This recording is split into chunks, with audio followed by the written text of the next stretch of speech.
Now to this proposed Collinsville power plant just south of here in Townsville. I'm joined by Ashley Dodd, CEO of Shine Energy, the group that's proposing this project that's received $4 million. Well, the project case study has received $4 million from the federal government recently. Ashley Dodd, thanks so much for your time.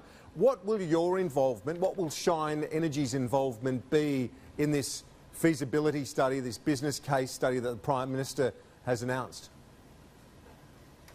Yeah, thanks for having us on, mate. Well, at the moment, we've been 3 years in the making, getting this to where it is at the moment. So we done the concept study, the pre-feasibility study. We went overseas to engage with potential equity and debt participants and the EPC providers as well. With this particular project, or the phase of this project now, we're looking to get it to a point where we have firm term sheets. So then that way we can then take it through to financial close, so basically putting the contracts together. So for your information, Kieran, so basically what it comes down to is that with a general overview, it's the certainty of revenue, which we'll be looking at by achieving with well-developed terms for the off-takers for the electricity. We'll be looking at binding term sheets for the fuel, the water, the land, the ash disposal as well. With the CapEx, we're looking to get to the point where we have executable agreements with the EPC providers, which we've actually come down to 2 so far. So we've actually ran that tender process, and we've got two of the best actually on the globe who are looking at this particular project. Also, we're looking at doing the connection agreement and to have that confirmed with the ability to have the dispatchable electricity through the point at the Strathmore substation as well. And also with the environmental approvals, so we'll be progressing them to make sure that we do all of our risk assessments around that area.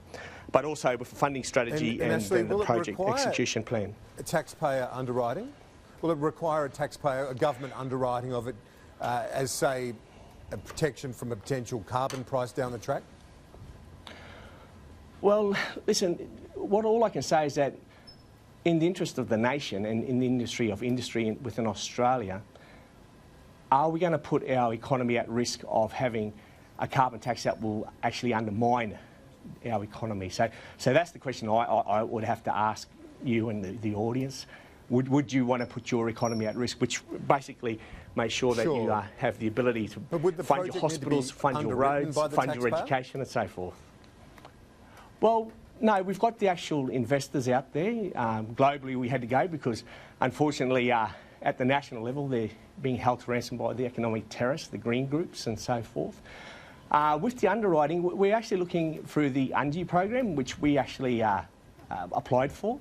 So we'll be treated as the other proponents within the UNGI program as well. So we'll expect the same treatment. Yeah.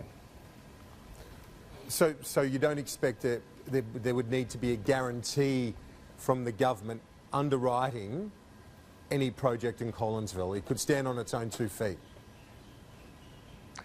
Well, like I was saying to you, we've entered into the UNGI program, so whatever is available for the UNGI program, that's what we'll be looking to engage the federal government around.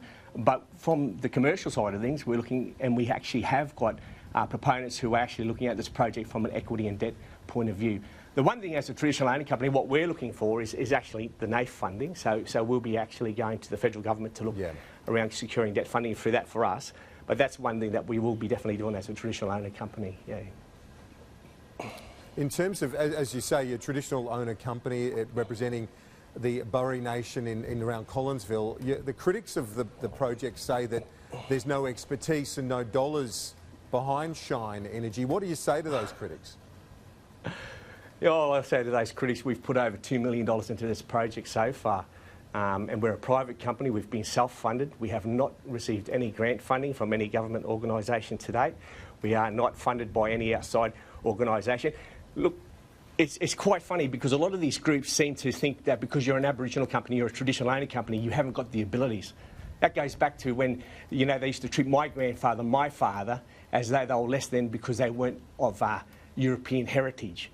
We have the ability. We surrounded ourselves with the people we need. WSP, we've got an energy advisor, we've got a terrific accounting firm and business advisory, which will then put it forward. Because like I say to people in conversation, I talk about Richard Branson. You know, he used to sell records out of a public phone booth, mate.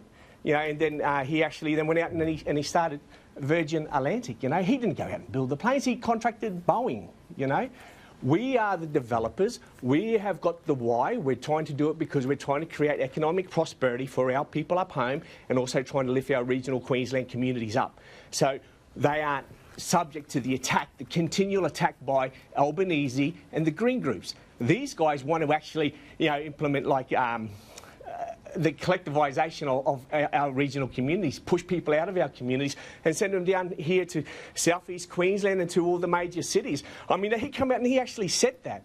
What we're trying to do as a company is trying to make sure that we ensure economic prosperity within the regions so people can stay in the regions and keep living in the region, working in the regions and grow their children in the regions. That's what we're about. So those people who actually turn around and say that we haven't got the experience, mate, I can take you to those people who are backing us, who we've paid for, we've contracted, and we will show you by bringing this project to a financial close and to fruition that these people who are the naysayers are just trying to protect their own economic interests with the renewable energy sector.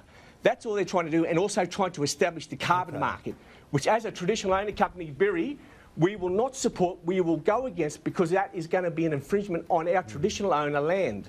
That's our sovereign land. And every Australian out there who's listening to your program right now, they should be aware of that. This is an attack on the sovereignty of this country, of Australia, if they introduce a carbon tax or carbon market. Albanese, he's a globalist. Okay, let me ask you about the project, though, in the context of, because you've said you want it to be a high emissions, low intensity, high emissions and low intensity facility, basically a cleaner coal facility than what we've seen elsewhere, like the Gladstone power station. With your cleaner approach, would it make redundant other facilities like the Gladstone power station? Well, I seen Anthony Lyman come out and he's saying, oh, the 250 workers' jobs at risk. Mate, we build this project up at home. Okay, Gladstone at the moment emits around 90 tonnes per megawatt hour of carbon, right? Yeah. Kogan's around 80 megawatts per tonne of carbon. The project we're looking at is equal to 80 megawatts a tonne carbon on a dry cool system, yeah? And then we've got the wet cool system, which will bring it down to around 70 tonnes of carbon per megawatt hour. So there's a reduction of 10 to 20 tonnes per carbon a megawatt hour. Now, with those 250 workers down at Gladstone, we're going to have jobs up in North Queensland for you to come. You know, that's what I'm saying. You don't have to stay in those areas. We have a flexible workforce. If you've got that expertise, and we're looking for that expertise here, and the labour market is starting to, you know, contract, there is an opportunity for you to come up home. So don't listen to the rhetoric of Anthony Lyman. Yeah? You have the opportunity to come up with us and you can work on our project. At the peak of construction, we're looking around 2,000 jobs. When we're looking at the jobs in the O&M phase, we're looking around direct and indirect 400 jobs. So those people will be able to retain their expertise and their skills and teach us people up home. It's disingenuous from Anthony Lyman to attack us over this project. Yeah.